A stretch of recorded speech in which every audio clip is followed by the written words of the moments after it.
வணக்கம். நம்ம குழந்தை ஸ்கூலுக்கு போகுது.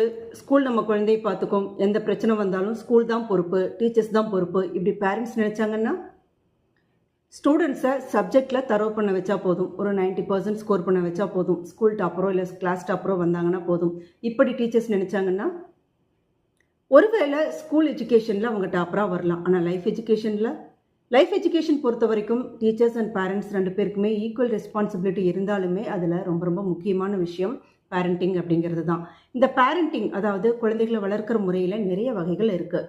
Authoritarian parenting, authoritative parenting, free range parenting, permissive parenting, positive parenting, attachment parenting, democratic parenting, helicopter parenting.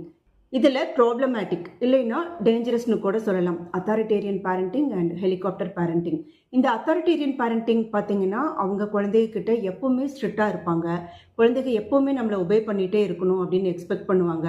அந்த குழந்தை சின்ன தப்பு செஞ்சால் கூட சிவியரான பனிஷ்மெண்ட் கொடுக்குற பேரண்ட்ஸாக இருப்பாங்க. ஹெலிகாப்டர் பேரண்டிங், இவங்க பார்த்தீங்கன்னா குழந்தைகளோட விஷயத்தில் ஓவராக இன்வால்வ் ஆவாங்க. அவங்கள சுதந்திரமாக செயல்பட விடாமல் அவங்களோட வேலைகளை இழுத்து போட்டு இவங்களே செய்வாங்க. ஸ்கூலில் ஒரு ப்ராஜெக்ட் கொடுக்குறாங்க, ஒரு அசைன்மெண்ட் கொடுத்தாங்க அப்படின்னா பேரண்ட்ஸே அதை செஞ்சு கொடுத்துருவாங்க.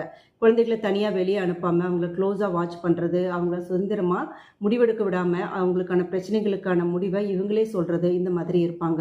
அவங்க நல்லதுக்கு தானே இதெல்லாம் செய்கிறோம் அப்படின்னு நீங்கள் நினைக்கலாம். ஆனால் இதனால் என்ன ஆகும்? குழந்தைங்க வளர்ந்து பெரியவங்களாகும்போது அவங்களால சுயமாக சிந்திச்சு ஒரு முடிவெடுக்க முடியாது. டிசிஷன் மேக்கிங் ஸ்கில் அப்படிங்கிறது அவங்கக்கிட்ட ஜீரோவாக இருக்கும். நம்ம கான்ஸ்டன்ட் ப்ரெஷர் கொடுத்துட்டே இருக்கிறதுனால சேலஞ்சஸை ஃபேஸ் பண்ணக்கூடிய அந்த மென்டல் ஸ்டெபிலிட்டியும் அவங்கக்கிட்ட இருக்காது.